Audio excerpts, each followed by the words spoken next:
welcome. Hey, Sag. How are you?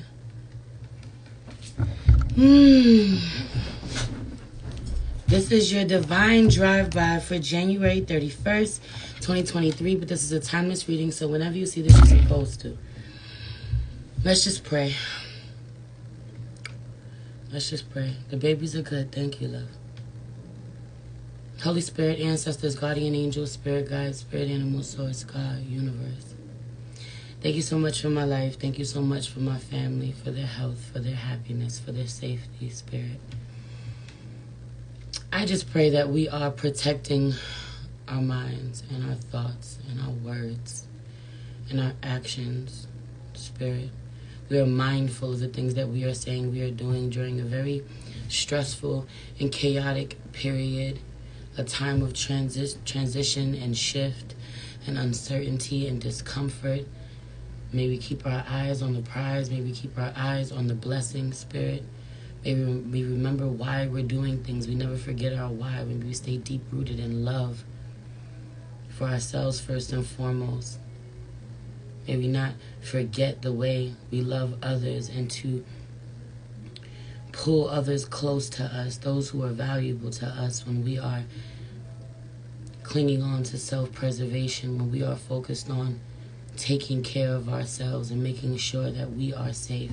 We also keep in mind the others in our lives that we want to keep safe as well. We do not let go of their hands, Spirit. Please allow me to tap in on my soul tribe and see what messages you have for the divine drive-by. Please protect the space from any negative energies and only allow energies of love and light to enter. Ashe, thank you, Spirit. Heavy on the needing to make more room to read. I'm so happy that I started doing this series and working with these decks. I have had this deck, the Orisha Tarot, for 2 years now. I have never used this deck. I have over 100 decks. I have never used this deck. Clearly letting me know that I had to be ready to use it. Okay? And so we're going to use it together for the first time. What I absolutely love about this deck is that it has a really amazing book that comes with it. Truly. The artwork of the deck, the way that this book has been, a lot of love and time, effort went into this book. And so I want to share it with you. I've already pulled the card of the day. Energy, my energy, big Leo energy. We have the Strength card.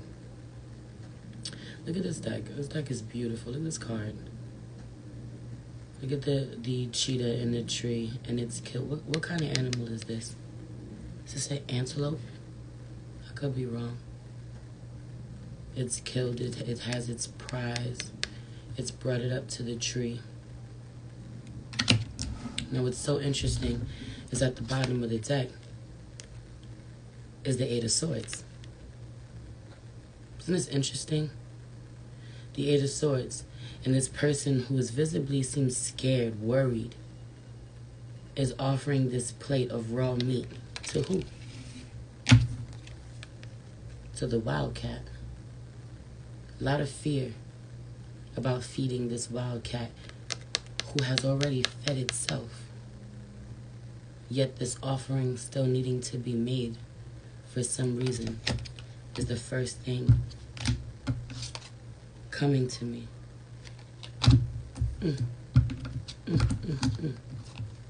See, this deck is some shit. It's underneath here. It's giving offerings, sacrifices. Do with that what you will. Okay? This Orisha deck is powerful. I already see. Anyway, let's read the Strength card. Strength.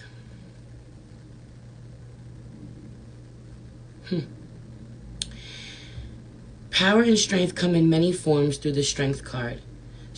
Some show the idea of force and control. Others speak of it as a kind of spiritual purity that brings power. Power in the Orisha traditions is equally complex. Certainly there is a physical power, as we have seen in the Chariot, as well as magical power, as we have seen in a variety of places. Power might be gained, earned, lost, or stolen. It is also something that must be tended to and preserved. On this card, we see a leopard. Oh, it wasn't a cheetah, it was a leopard. My bad. On this card, we see a leopard. One of the clearest symbols of power that shows up in these traditions. The leopard represents cunning, skill, and strength all rolled into one. Its spots allow it to stealthily track prey. Its speed allows it to catch it, and its strength allows it to carry its meal up into a tree where it can protect it from other predators. Yet the leopard is not motivated by greed. It eats what it kills and does not kill for sport. Though most often associated with Shango, the leopard symbolism goes much deeper for people inside the tradition. It is a role model for our lives. In our sacrifices, we sing about the leopard. In our sacrifices, we sing, there goes that sacrifice energy. In our sacrifices, we sing about the leopard and its power. In some ways, seek to emulate its characteristics so that we may succeed in life.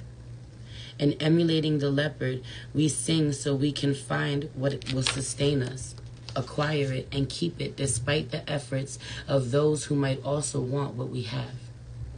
Symbolism: a leopard in a tree overlooking its surroundings. A carcass it has caught safely tucked away. Camouflage to allow plans to go unseen. Height as perspective and vision. Divining: though the idea of hunting might feel odd for those accustomed to city life, the idea of being able to get what will sustain us is a universal human concern. This card speaks of the need to be wise and cunning.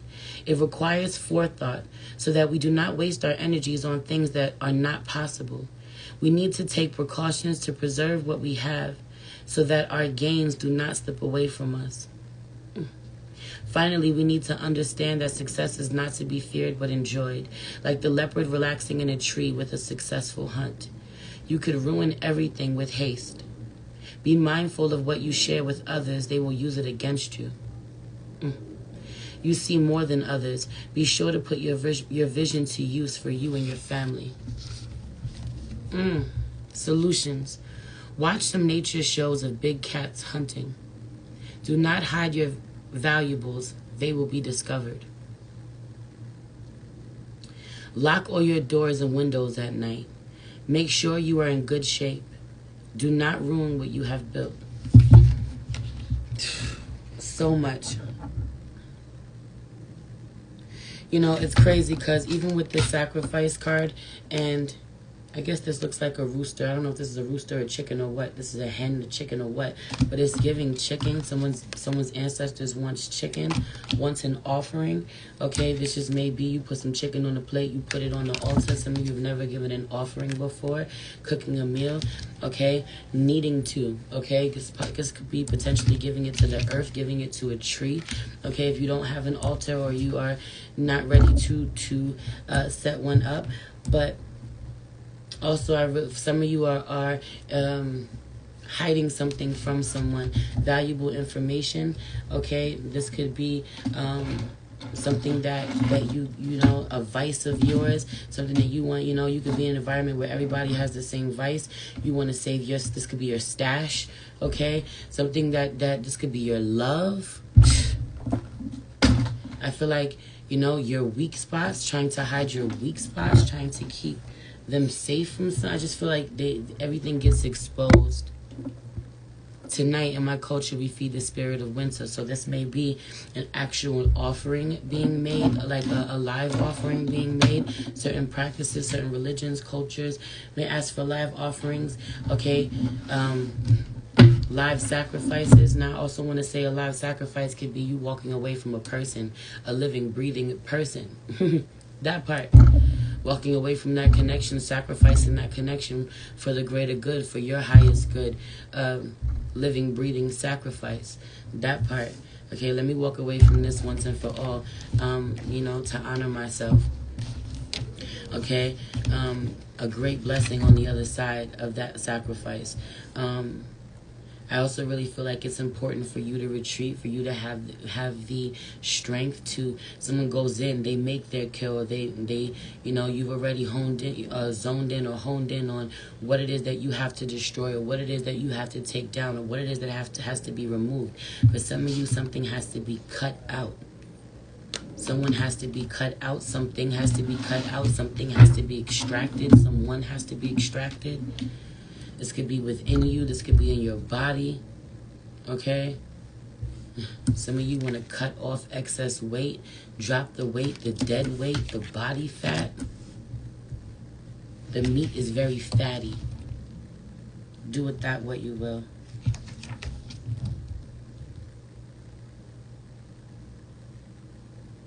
I also really feel like a carcass, it is caught, tucked safely away, really speaking to your own ego death, protecting yourself, dying your ego death in silence. Okay, no one needs to know what you're going through. No one needs to know if you're like mid-fucking breakdown right now. I feel like protect this outside of those that you absolutely trust and are safe with. Okay? Heavy on this energy. If you are really vulnerable, really weak right now, it's important that you kind of keep it to yourself outside of people that you absolutely know are safe and you can trust. Your weaknesses will be used against you at this time. Heavy on being mid-ascension and needing to be protected. Okay? Also, I'm gonna be so real with you. The name of this fucking this divine drive-by is Feed the Wildcat. Okay, some of you are celibate. Some of you are celibate, or you just not in a relationship. You just not having sex with anybody. Before you go have sex with somebody, you absolutely know you shouldn't. It's toxic, or you're just gonna feel fucking empty. You're gonna feel really bad about yourself after. You're gonna be like, well, beat yourself up about it afterwards. Doing something that's gonna lower your vibration or throw you out of alignment. Okay, whether you are a man or a woman. Before you do that, needing to have more fun with yourself, needing to feed the wildcat. But some of you, that poussey is aggressive. I said what the fuck I said. I've been saying this for a few days now. That poussey is aggressive. Okay, if you've been watching my divine drive-bys, you know what the fuck I'm talking about. Somebody they want meat. She's like, I don't want him. I want meat. I want that meat. Come serve me that meat on a motherfucking platter. Okay? No. You have your own meat. You have your own toys. It may lay there and be lifeless until you pick it up and do something with it. But I said what the fuck I said. For others of you, you're going through a really stressful time and you're in a relationship and your partner is so attracted to you right now. Your partner wants you so much and you're so overwhelmed or so stressed or so sad, or you're in so much pain in some way. You're not allowing yourself to be loved on. You're not having sex with your partner. They want intimacy. That full moon in Leo is coming up. Okay, this is romance. This is I want passion. Okay, somebody wants to jump on you. Also, strength card. That full moon in Leo energy is strengthening in a real way. There may be a heavy on there being a need to sit still and breathe deeply because you may feel a lot going on in your chest. Heart chakra expansions. If your heart chakra is blocked, you're really going to be feeling it. You may need to pull yourself back and be still and breathe intentionally and release some worry, some anxiety, or some stagnant negative energy before you communicate with other people. You're just giving them the rawest version of yourself. Okay? But I said what I said. Some of you, those of you who haven't been having sex, y'all fucking zoom through. Y'all be giving yourselves quickie.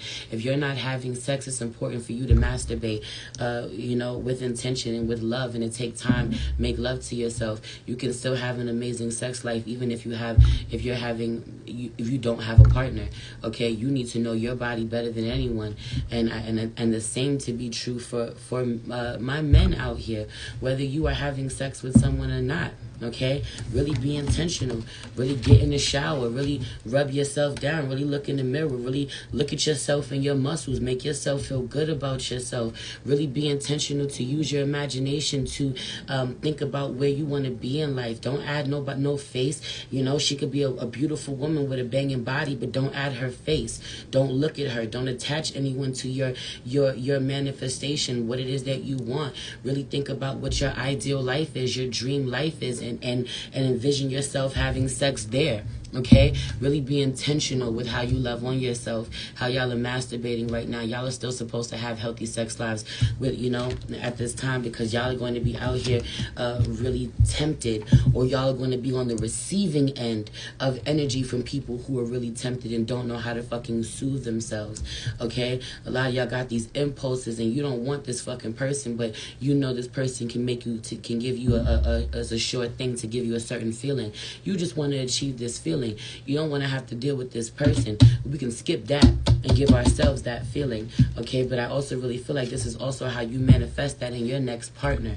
Okay, your next partner will take as much time with you, will be as concerned with your needs and your desires, and interested in pleasing you that way just as much as you are. Okay, what are the kinks that you're into? What are the things that you've always been shamed for prior in relationships? What are the things you always wanted to try but they just weren't down to try? Now is the time for you to explore that. Okay, now is the time for you to look more into that. Okay, a lot of energy around kink, a lot of energy around rope play, a lot of energy around exploring toys if you'd ever had before. Shout out to my masculines. Y'all can get sex toys too. Y'all could find something to stick your dick in. What the fuck? Find a toy to stick your dick in that you enjoy pleasuring yourself, and you don't have to compromise yourself in any way or your spiritual integrity in order to lay down and get your dick wet. I'm keeping it real. We fucking grown here. I don't got no reason to lie to y'all. 127 on the clock, 12:07 on the clock. That 27 with 27 in the room, okay, was real loud. That 27 was real loud, but I said what I said. I want to read this 8 of Swords at the bottom of the deck. Shout out to those of y'all who know I do offer sex readings, personal sex readings officially, because I'm getting more and more of this energy coming to me, people coming to me for these types of readings, needing my assistance in this way, and really truly being able to help them is dope. Okay, 8 of Swords. He looks worried. He looks scared. They're like, you want me to put my meat? You want me to put my meat where and what? Find something to stick your dick in. Find a toy that pleases you before you out here having sex with some low vibrational cooch. Somebody that want to use you, somebody that don't care about you, someone that don't see you as a person, someone that hasn't cleansed her own fucking yoni, so she still got all of these bodies from everybody before you. Her last 7 lovers, so it's still attached to you. You wonder why your energy off. You wonder why you hearing shit. You wonder why you dreaming shit, remembering shit you didn't do, because you fucking somebody that didn't cleanse that shit, didn't cleanse them people up off of her. Okay? I don't know why I feel like I have to talk so much to the masculines right now, but I'm talking to the masculines right now. Also, shout out to my masculines who are starting to feel something that they've never felt for somebody before, get faced with it, and then get scared. And y'all about to self-sabotage in real life. Y'all gonna pull back in real life. Y'all gonna demonize these people in real life, or y'all going to pull back just before you're supposed to deepen the commitment with them, and then go turn your attention to some low vibrational shit, some low vibrational women. Don't do that, okay? Okay, don't do that. Anyway, 8 of Swords. This card is often one of gossip, jealousy, rumors, and others' interference in our lives. There was a time when Olodumare, the creator, called the Orisha together for a contest. He asked each spirit to bring something that would show him what the best thing in the world was. Many brought treasures, food, art, or sang about the wonders of the world. When it was Shango's turn, he presented, there goes Shango again. So Shango is really present. This could be to somebody specifically needing to work with them. This could be to a masculine energy needing to work with Shango, or make an offering to Shango even. And then I heard Elegua, Papa Legua. Okay? When it was Shango's turn, he presented the creator with a cow's tongue on a plate. Surprised, Olodumare asked Shango to explain himself. The tongue is the most wonderful thing because the tongue is the most wonderful thing because with it we can tell those who we hold in our heart that we love them. We can express our pride for our children and our gratitude to our friends and parents. Moved by this, Olodumare announced Shango as the winner. The next day, Olodumare proposed The same contest in reverse. Whoever brought the worst thing in creation would win that day's prize. Others brought weapons, alcohol, poison, and rotting things. Again, Shango brought a tongue. When asked to explain, he answered, "It is with our tongue that we lie, slander, and cheat those around us." This is how we bring hate into the world and curse our enemies. Moved by his wisdom, the Creator declared Shango the winner again. Symbolism on page 220. There goes that 22. Symbolism, the cow's tongue for good or bad. Shango as symbol of the wisdom we all have access to. The axe pattern in the background. The axe pattern in the background. Shango is a symbol of the wisdom we all have access to. The axe pattern in the background as the force of justice we must contend with. The wavy lines for gentleness and the sharp ones for harshness. Hold on, my grandmother's calling me. I'm not Christine, Grandma. I'm Christine. Yes.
I'm back.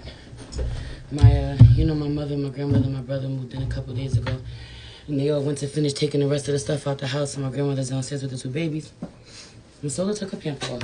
So, had to change some pampers. I'm back. The wavy lines for gentleness and the sharp ones for harshness was the last thing that I left off with. Okay? Divining what and how a person speaks are tremendously important to their success or failure. If they are bitter, jealous, or complain, they will not find happiness. If they are honest, loving, and optimistic, they will find success much more easily. Do not worry what others say. If someone gossips with you, they are also gossiping about you. Some do not like this person and conspire against them.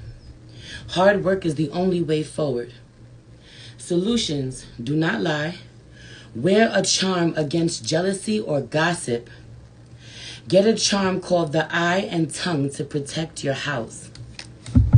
Get a charm called the eye and tongue to protect your house. So interesting. So it's crazy because it's also giving watch who feeds you. Watch who gives you an offering. Watch who feeds you. Watch what intentions they've spoken over it. Watch what conversations they were having while they were cooking a meal for you. Watch what they were thinking and what they were saying about having to make an offering to you, having to give you something, having to feed you. Or someone who talks shit about you now wants to give you some sort of offering. Someone who genuinely, this is the fear. This is what the fear is. I keep going back to that fear in their eyes. Heavy on this energy of someone knowing you know. They're fearful because you know, because you can see them, right? Because you're in the tree with the higher perspective.